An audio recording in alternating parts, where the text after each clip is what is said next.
see any of you, so I'm imagining lots of happy faces. As Ray will have said, incredibly sorry I can't be there to hang out with all of you. I will definitely make it next year, whether or not I'm speaking. Okay, so I want to talk a little bit about sort of experiences I've had with making AI computer vision systems that really work, that people can really use on various types of hardware. So the kind of overriding theme of everything I'm talking about is how you write efficient code. And there was a time, and maybe sometimes still now, when efficiency is a sort of a dirty word in computer science. So you hear people saying, and I'll show you my don't take home messages. You hear people saying, programmers are expensive, compute is cheap. Well, now it's very easy for a programmer to accidentally use, 100 machines for an hour and incur real costs in terms of energy and money. There's a time when people say, correctness is all that matters. Efficiency is something that you put in later. But actually, I'm going to argue that most correctness bugs might actually be put down to being efficiency bugs. So, for example, you might get a buffer overrun because a C programmer decided that it was too much hassle or it would cost too much time to stirlen the two strings, malloc enough space to store the result, and might just put something on the stack. So often, or you might have a bug like Spectre, where because the chip is speculatively executing both branches of an if, you get a security hole. And again, that happened because we care a lot about efficiency. So efficiency is actually very, very important and is part of everything we do when we program. And I know, in the Julia community, of course, that's not as surprising a message as it might in other places. We do generally have the idea that you can't, that if the machine offers you a certain number of flops, of course it's hard to get peak flops on real problems, but it's definitely doable. And I won't have an answer in this talk, but a question we can ask ourselves is how easy can we make it to get peak efficiency on real problems? And then something I'll touch on at the end is what we should do. So I work for a hardware company, Graphcore. What should we do when we're designing chips to make it easy for programmers to be efficient? And of course, the natural way of thinking is branch predictors, caches, out of order execution.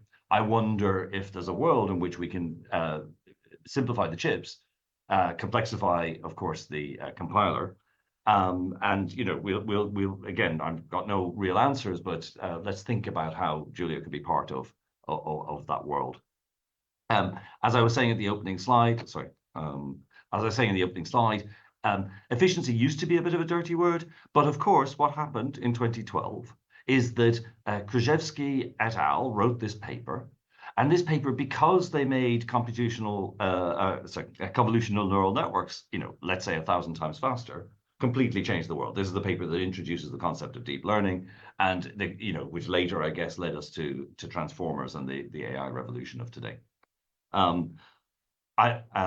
So I give you my don't take home messages and my do take home messages, and I give a talk like this to non-Julia communities, and I always include this slide, which is the key take-home message of everything I think about is it's just code. The slogan is just code, and I'll show examples of how I use that in teaching mathematics, how we use that in ways I think about automatic differentiation, and so on. Now, I'm afraid I have to apologize. Most of the code samples in here are in another language that shall not be named, but let's call it pseudocode samples, and hopefully we'll see how that works for us. So, as I said, efficiency is key. So first of all, I'm going to tell you about a case study, some work that I was involved in, where we had to make an algorithm which used to run on 2 GPUs, run on 1/100th of an iPhone 7. So a massive increase in efficiency of an algorithm. So the algorithm the problem we were trying to solve is you're wearing a augmented reality headset. So this is Microsoft HoloLens. I was working in Microsoft for a long time, and this was one of the projects that I was involved in for several years. So this is the Microsoft HoloLens. It contains various cameras on the top, including a depth camera that looks at the world. And what we want to solve is, if that camera looks at my hand, can I exactly track the motion of my fingers in order to build a user interface? So we did a prototype. This is the prototype that runs on, I think this one was maybe a couple of GPUs or maybe one GPU. And our idea was, so here at the bottom here, we have a Kinect camera looking at the world. Obviously, we're not doing this, we've got a VR headset at this stage, and we've got a big PC behind us. And our idea was, if we could make an interface where you could track your fingers, then you could just use your knowledge of physics of the world, and you wouldn't need to learn anything to do your interface. You can see that we were integrating both the user interface design as well as the hand tracker. So, for example, the reason this slider button is so thin is because we thought it was going to be super important that your fingers got haptic feedback. Turns out that doesn't feel good, but this next bit, that bit where you just tip the slider, actually feels amazing. In fact, the first time I played with that, I thought one of my colleagues had implemented an audio cue because it felt so amazing to touch the thing and it moved. Whereas when you pin two fingers together, it turns out you're getting kind of conflicting messages, so it doesn't work as well. So that was a surprise. Okay, so how does the hand tracker work? So, as I said, we have a depth camera. The depth camera gives us, I can't remember, let's say 100,000 or a million 3D points.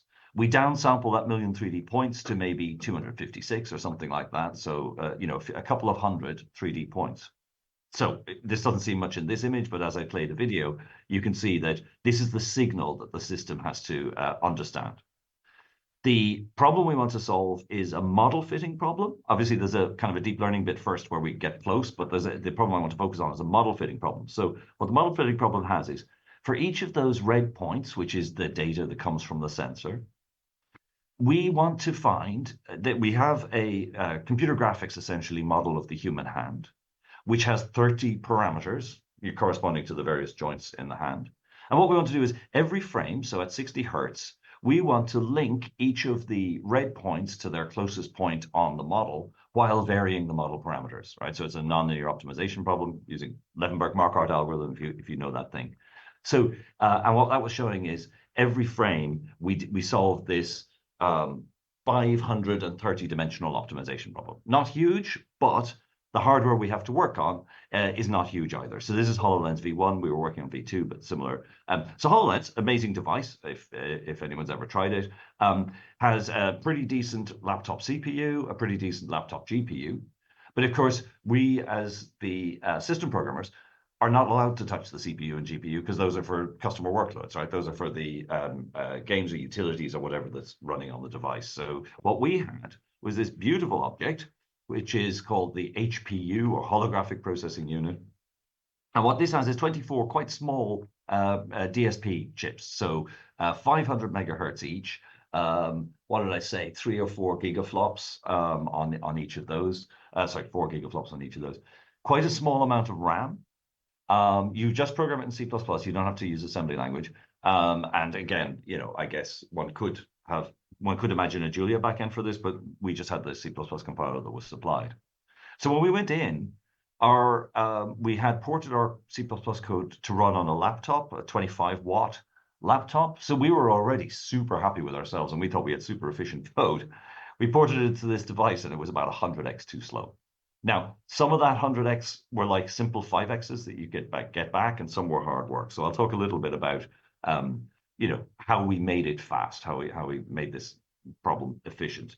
And this is just sort of a rough graph of progress over the years 2016 to 2018. It was released in about 2019.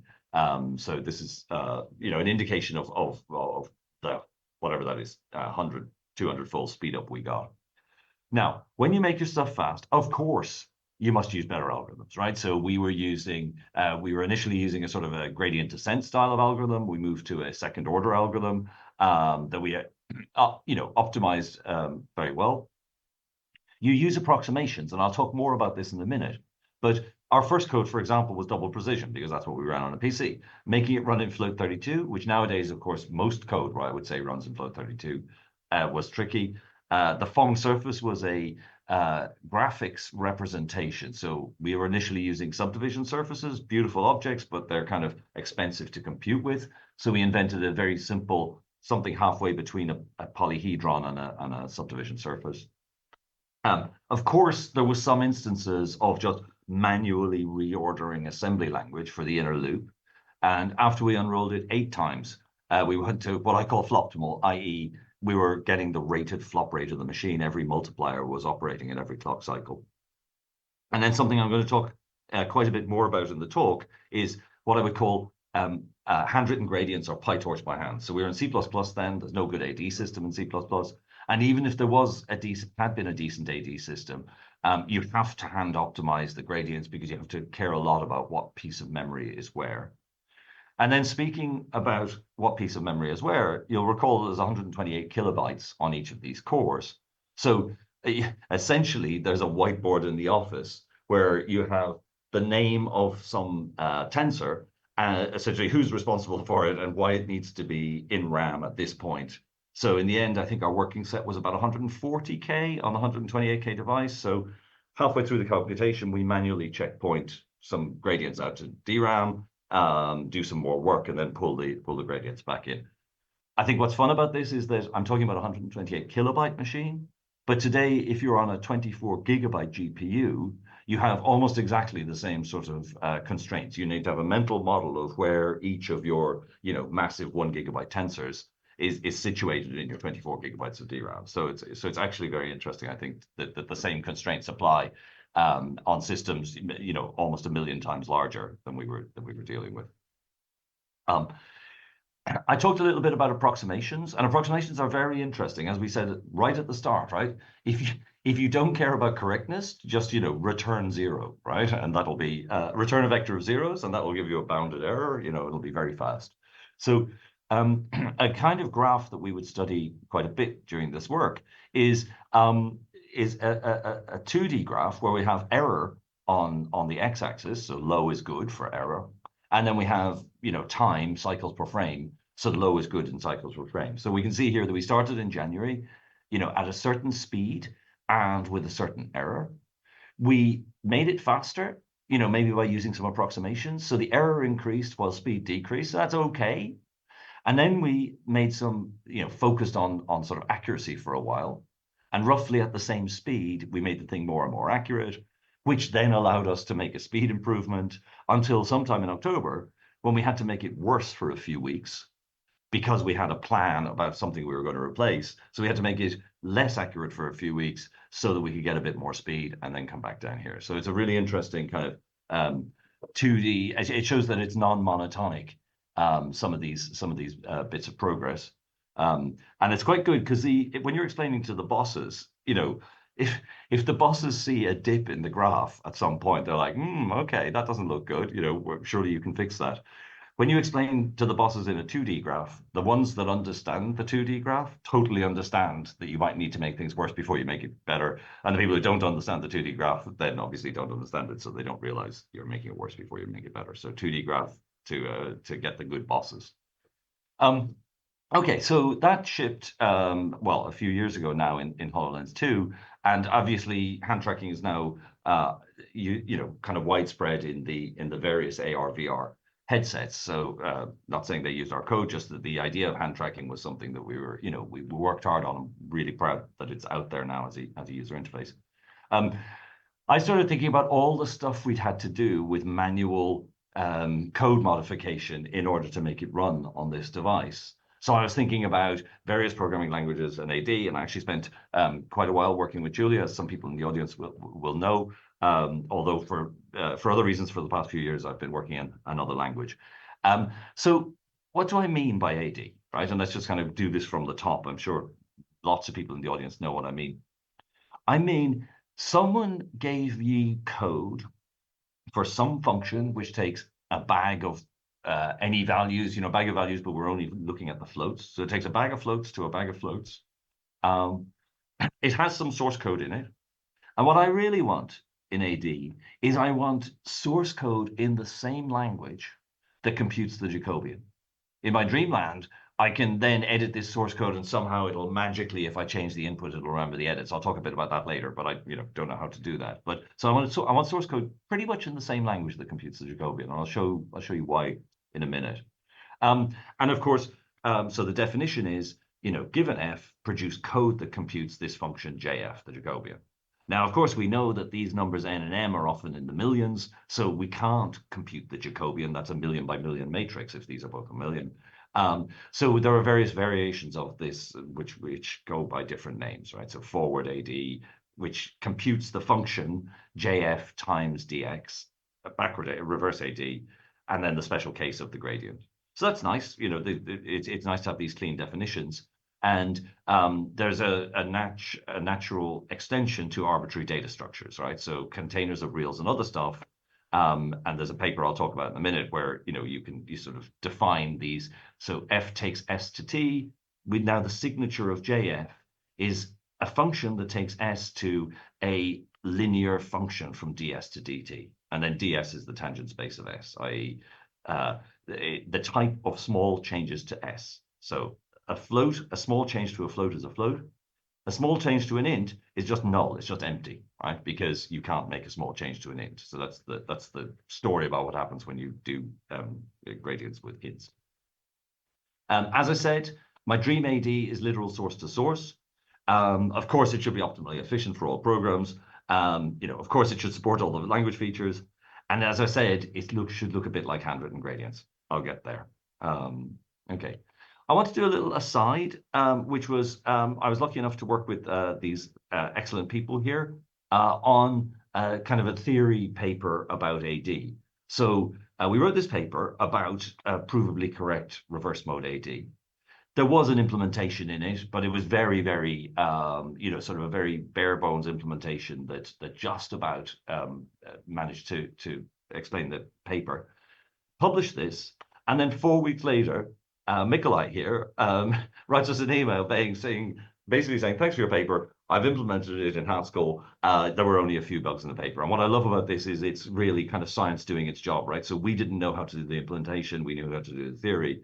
Mikolai took the theory and produced a beautiful implementation, like super fast. So it was very, very exciting for all of us. Many of you in the room will be researchers in some areas or other. I want to just do a little aside about code and math and stuff. I'm going to claim the greatest fear of researchers is that they'll be understood.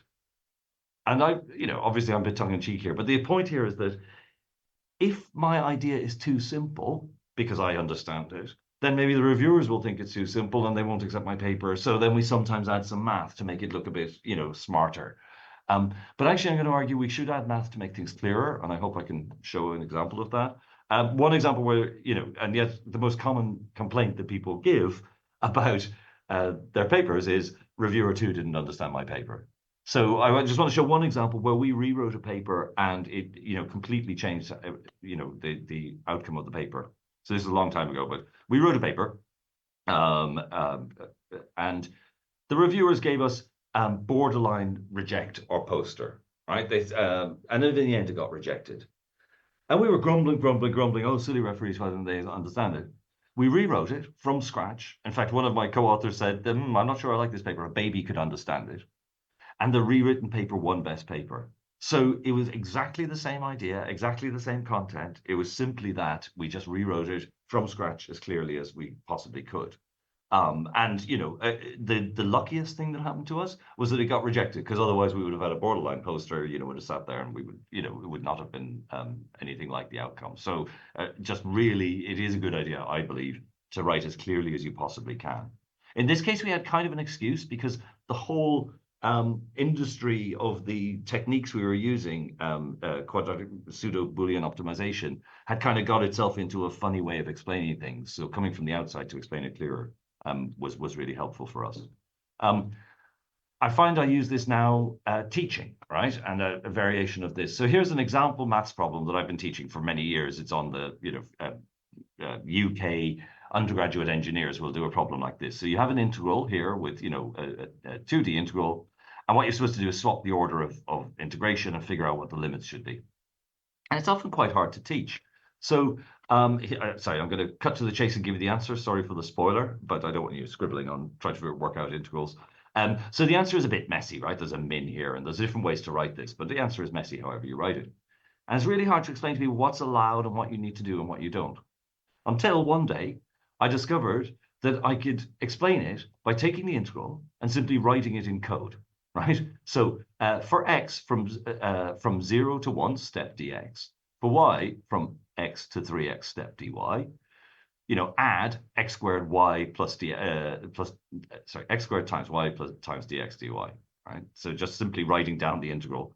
And most importantly, plotting the points that I visited, because half of the key here is to try and get the same region of integration.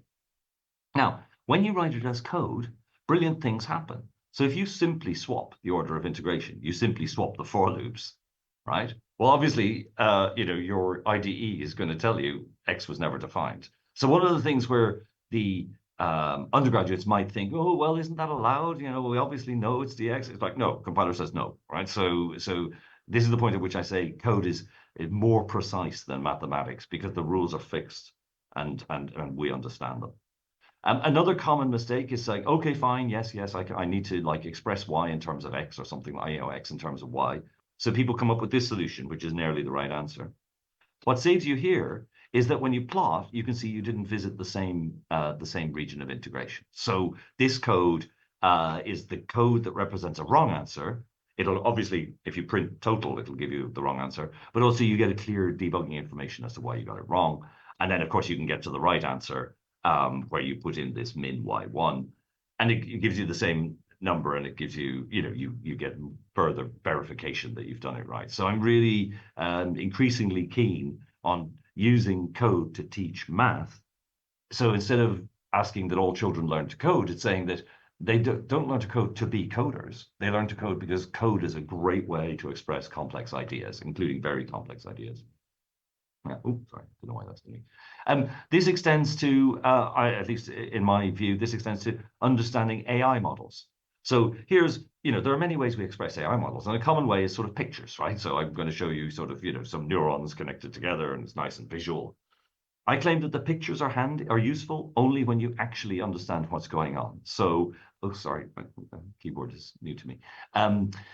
So this is a definition of a feed-forward network in code, right? So there's a vector of weights W. I'm sorry, I don't have the annotated version of this. The vector of weight, the tuple of tuples of weights W is supplied as the first argument. The image is supplied, the input image is supplied as the second argument. And then we're going to matrix multiply W1 by X and add a bias. We're going to pass it through a ReLU, matrix multiply W2 by Y, add a bias, pass it through a softmax. So I claim this definition is clearly more complete, it's more compact, and it's in some ways easier to be precise about than it is to look at pictures. I think this applies, something wrong with this keyboard. This applies even if you're doing more complex things, right? So here's the middle of a transformer. Sometimes people draw it like in boxes and arrows like this. I think that's, again, as I say, only helpful after you've seen the code. The math is fine, but it's never quite clear what's going on. Where did this decay come from? What does it mean? When you express it in code, you can just simply write down and follow exactly what's going on. So the matmul in here, adding the mask. What's the mask? It's not up here. Well, we have to look somewhere else in the paper. Well, here in the code, you can't hide from what's actually going on. So this is the central core of a transformer.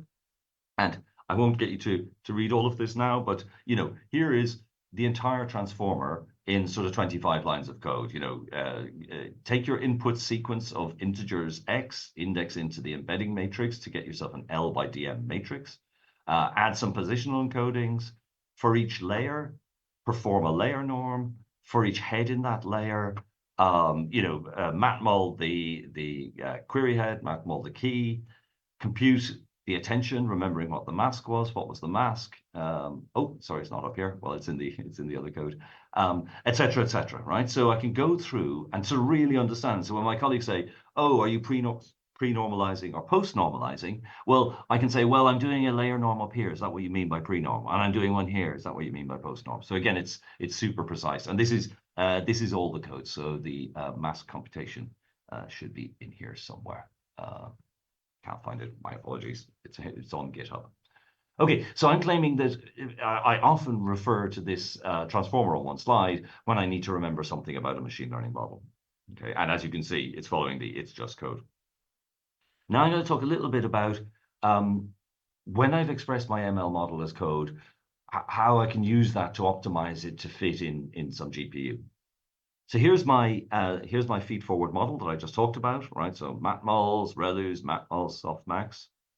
I'm going to want to differentiate the loss function, which is going to take in, the parameters or weights, an input example, and the ground truth label. I'm going to pass my input example through the network, and then I'm going to look up the so-called logit or log softmax of the correct answer. Right, and this is the function I want to optimize, summed over many examples. Just to sort of make it easier to look at the calculation that I'm going to do with the gradients, I've just kind of straight lined, so I've inlined FFN into loss. So I've got matmul add, ReLU, matmul add, softmax index. So I'm being quite precise about the sequence of operations that I would get. After I'd operator overloaded or traced, this is the kind of representation I might get. This is, yeah. And we remind ourselves, what's the job of AD? So given computer code for F, I want computer code to compute the reverse VJP of F. So what's the rule for handwriting gradients? Well, the rule for handwriting gradients is call your function grad loss. The first n lines of the function are the same as what you had, right? So I'm just copying out the lines of the function. And then my simple rule is that every line of forward code, because they're all now in this form, PQ equals foo of ABC, generates a line of reverse code, which is called foo VJP, passing in the input arguments. So this is an inefficient way of doing it because it's not using any stashing or anything yet.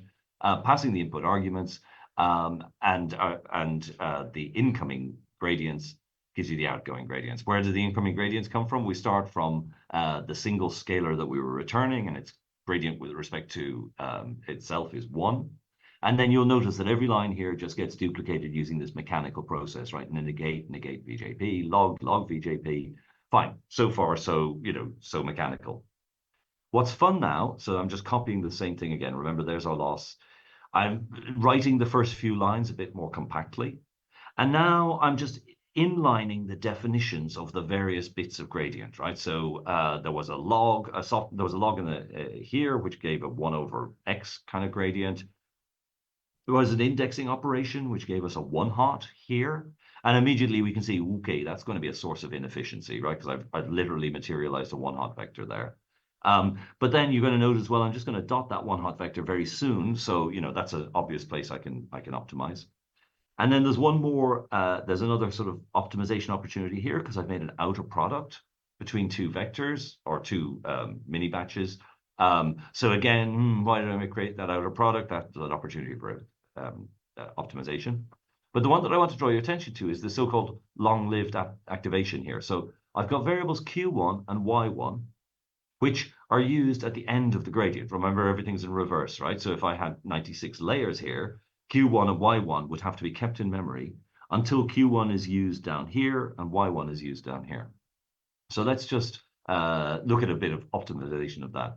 So what I'm going to do here is I'm just going to forget about Q1, right? I didn't need to store Q1 because it's so cheap to recompute it down here, right? I can just use I just recompute the value of Q1. And that's what people sometimes mean in machine learning by checkpointing or stashing, right? So I've saved some memory by recomputing a value. Again, to me, it's clearer to see it written as code and to understand what we should do with it. So that's the first kind of optimization that I'm going to try and do here. But as I mentioned, DW2 now is large and rank 1, but there's nothing we can do about it, right? That's a value that needs to be returned. So now you might think, oh, well, what I'll do is I'll make a new matrix class, which is like an outer product class, right? And then it'll behave like a matrix. Yeah, that's okay. But when that starts being added to other outer products, when do I change it back into a full matrix? So there's another way, basically. That's a valid way, but there's another way. The other way is you change the function, you change the contract of the function. And I should have renamed it here. So this function here takes in the old gradients. It remembers that normally grad loss 2 is called in a loop. And what happens with grad loss 2 is it gets multiplied by, it gets added into some old gradients, right? We can do learning rates in a second. So I'm going to change the contract of my function to take in the old gradients. And now my output DW2 is adding an outer product to the incoming gradient. We can very efficiently add an outer product to a matrix. So the point is here is simply that you might want to change the contract of your function or change the structure of your program in order to obtain efficiency. So this is a process. This is a process very, very akin to what we did with HoloLens. Try and get your gradients in source code in the language that you're working in such a way as you can edit them. Now, I think here's a project idea that I've not really had any chance to look at, but if anyone were interested in it, it may well be that Julia is a beautiful language to do this in.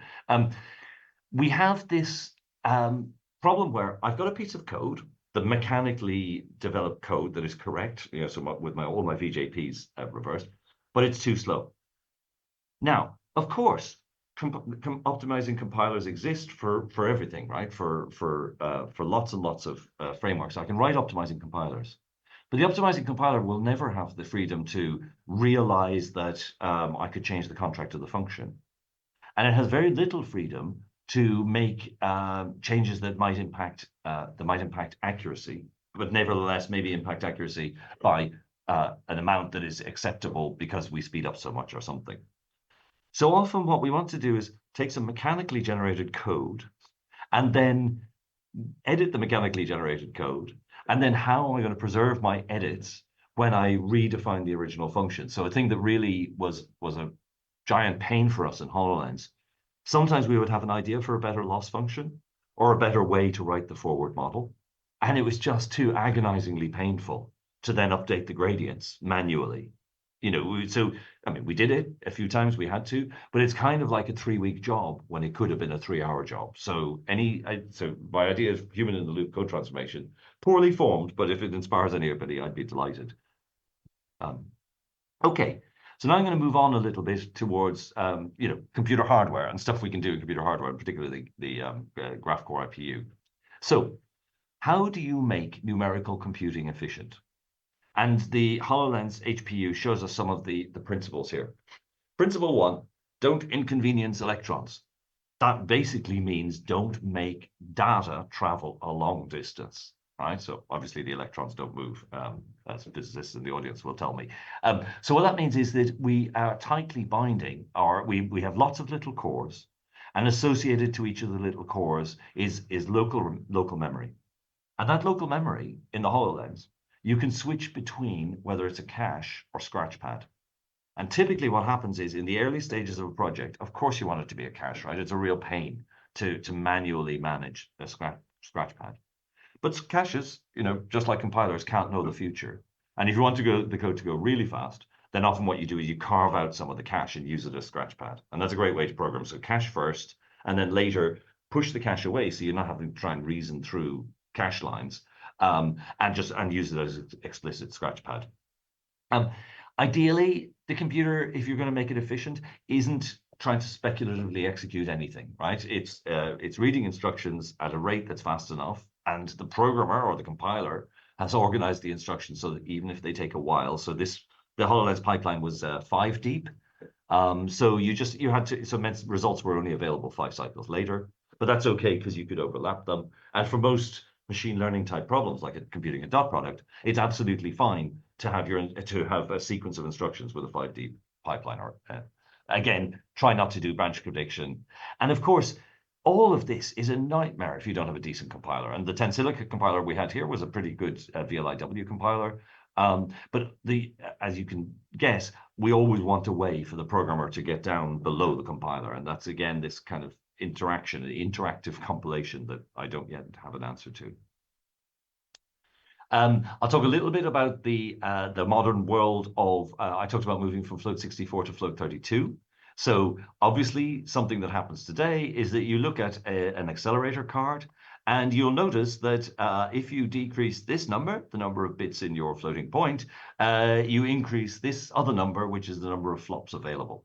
So I've been doing some work recently with the IEEE on defining a standard for 8-bit floats with the P3109 working group, which has been tremendous fun. Of course, it doesn't really work very well, right? So you take your model tensors, you convert each tensor to float 8. You run model.train. Wow, this is weird. This person, this is obviously made up interaction. And this person was incredibly lucky because it didn't go out of, it didn't immediately go to NAND, but this is pretty much what happens when you train with float 8. I'll give you a little sort of reminder of what is float 8 and what does it look like. So if we think of 8-bit integers, they have the range 0, plus or minus 127-ish to 0 to 127. And 8-bit floats are, and we look at this one, which has 5 bits of exponent and 2 bits of mantissa. An 8-bit float is 1.ab by 2 to the minus some number, minus 14 to 15. And what are my binary fractions? These are the 4 binary fractions involved in E5M2. Gotcha. Yep. So these are the numbers: 1, 1 1/4, 1 1/2, and 1 3/4 times 2 to the power of minus 14 minus 13 update. So it's a very fun format to deal with, and increasingly effectively used in training machine learning algorithms. Okay. So how do you make it work better? Well, first thing you need to do is you need to take a lot of care about your the objects in your system scale to a sensible range, right? So you might say scale to the full range of the float format, but of course you'll be multiplying these things together. So you have to experiment to find out what a good range for these values is. And then you do that and you initialize your tensors to a good range, and hey, it might train pretty well, but then it might go on for a while and the loss might not go down so effectively. So this is something else you might have to worry about. I'll just do a brief advert for a recent paper from my colleagues, Charlie, Doug, and Carlo, who have shown us how, here's an example of a computational pathway, a matmul through a GELU through a matmul. And they've shown how, and they don't really like me saying this, but basically by lying about the gradients, so they adjust the gradients coming back, so the scale factors are optimal on the gradients, even though they're mathematically different from what what maths would tell you, and it works great. It trains well and it keeps your values in a nice narrow range. So that's a really left field idea. It wouldn't have occurred to me to just change the gradients and see if it works. So that's pretty exciting work. Some other interesting stuff that happens in 8-bit float. It's common to want to, when you overflow, to want to saturate to the maximum value. It's interesting that saturation to the maximum value can give you an arbitrarily wrong answer. I think that's fine. Sometimes what we learn again is that in the real world, an arbitrarily wrong answer, correctness, may be okay to lose if everything works in practice. So, I mean, this is just a simple computation where I got this floating point value here. I'm going to do a 4-element dot product. It's the same dot product, just reordered, right? The order of the minuses and pluses here, you can imagine as just representing a different order. And if I accumulate this left to right, when I saturate, so I multiply f by f, which saturates, and then sorry, well, I won't go through the calculation here, but basically you can end up with, under saturation, you can end up with either 0 or 30,000 or minus 30,000. So arbitrarily wrong answers. If you overflow to infinity, you can also end up with, one of 3, or sorry, 0 is the right answer, arbitrarily wrong answers. You can also overflow to NaN, which is what our hardware does, and it gives you NaNs in all of the cases, but it's still arbitrarily wrong answers, but in this case, detectable. It's maybe interesting just to have a little look, right? So I'm dot plotting a few vectors here, and the true answer should be these dotted lines, the y equals x line, and then some more dots, right? This is what happens when you overflow with saturation. So most of the time it follows the blue line, it follows the blue line a bit, but there's loads and loads of situations where you got the wrong answer. Notice also that when you overflow to infinity, there are situations where the answer should be negative infinity, but it's positive infinity. So none of these are perfect. It's important that you're able to choose between them in your implementation. And of course, as we know in machine learning, it works well in practice. I'll come to an end pretty soon. I just want to remind you, what does Graphcore make? It makes a thing, the IPU, which is a bit like an A100 or an A100. It's kind of the same, per dollar for most ML workloads. It's a little bit cheaper because we have simple manufacturing. What's fun about it is that it's good for interesting workloads like graph neural networks, models with a lot of sparsity. And something we're looking at the moment is computational chemistry workloads, so atomic simulation, which integrate machine learning and classic high performance computing workloads. Um, I will actually won't go through lots of that, and I will just I'll conclude. So there'll be time for questions. So here are my take-home messages. Efficiency is really important. It saves energy. It's fun, and if we look at what happened with Krzyzewski to the 2012 invention of deep or the rediscovery of deep learning, if you make your code 1,000 times faster, you can do something fundamentally different that, in terms of research point of view, might make you rich and famous. And no matter what your hardware or even what language you're using, right? So consider the just code paradigm. So if you're in Python, you might use JAX, or obviously in Julia, the AD systems. And even PyTorch has a more functional sort of innards nowadays. So with that, I'll conclude. And thank you very much. And again, really sorry I can't be there in person.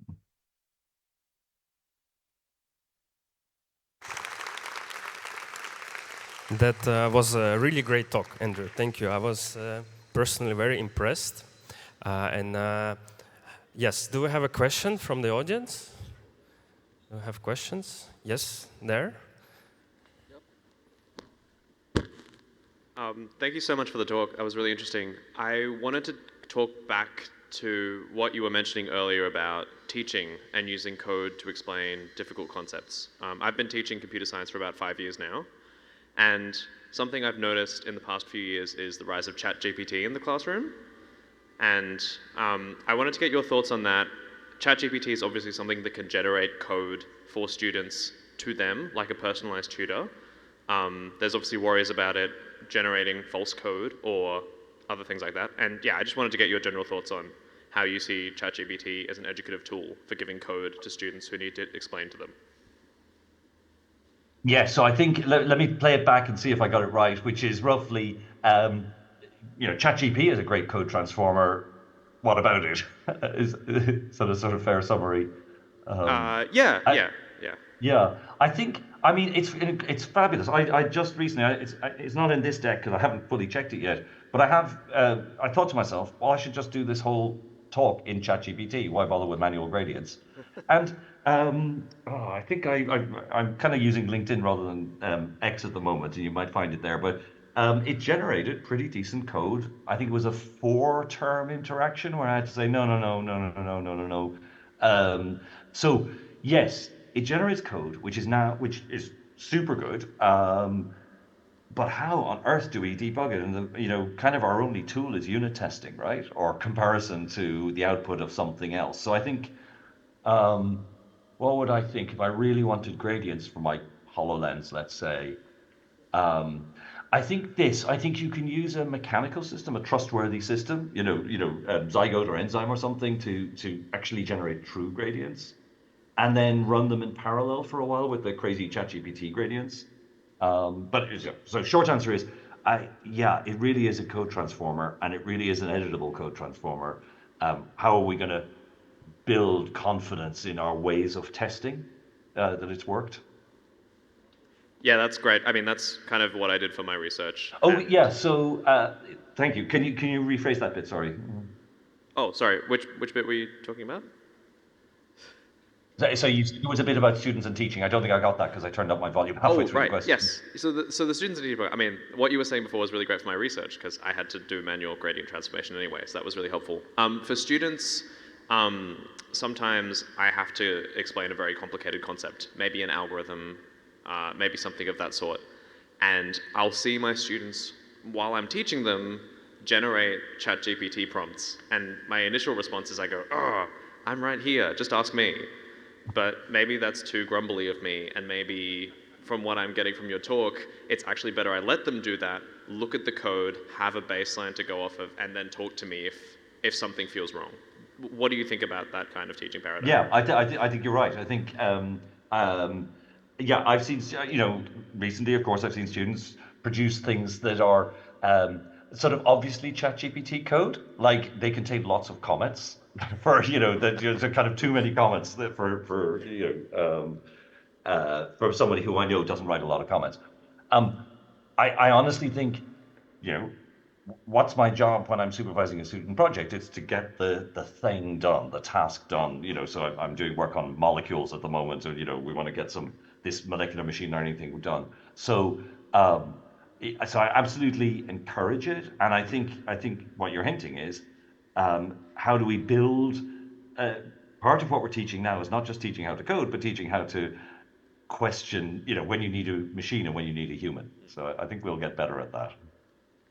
That's a great response. Thank you so much. I really appreciate it.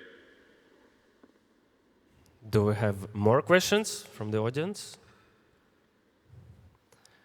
Okay, while people are thinking, I will ask my own question. Can you hear me, Andrew? Yeah, I think so. So you mentioned during your talk that it would be nice to have sort of like a system that takes slow code and make it fast, in the same way as we can generate reverse autodiff.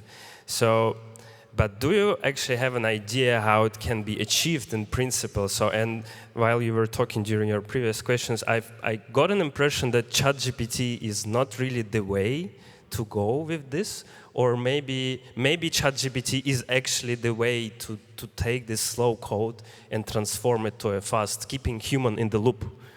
What do you think about it? Yeah, so I've been rereading recently the theorem proving. So the use of LLMs for theorem proving. So what do we do when we make code faster? Right, we make correctness preserving transformations to the code. We essentially issue rewrites on the code. So I think in the theorem proving literature, of course, ChatGPT isn't used to generate the proof, but it's somehow used to, or can be, but it can be used to indicate which of the huge space of proof tactics might be the next thing to use.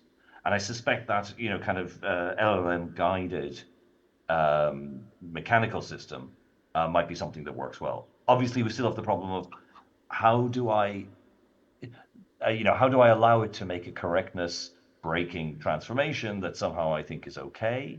I guess it could just say, hey, I think you'd be better off with a fast squirt here rather than your normal square root. What do you think? So yeah, so I think not directly generating, but guiding a mechanical system which preserves correctness might be a direction. Yeah, I think maybe those kind of systems should be combined or work together. Maybe we should create a system that understands what kind of transformations are really possible with LLVM. Maybe not just the small pieces of transformations that are compatible with the previous, but entirely, right? The entire pipeline can be rewritten. Yeah. I mean, obviously, the LLM should have read the transformation so that it has an idea what they're. Sorry, I tend to speak in these anthropomorphic ways about LLMs, but yeah. Great. Yes, we have more questions from the audience. So when I think about, thanks for the talk, by the way, it was a very lovely talk. When I think about writing efficient code, my mind usually turns to the tooling. So to profile the code in Julia, check that all of the types are stable, etc. And I think often for sort of taking relatively new people to coding, just simply learning how to interpret the output of these tools often is the most daunting step.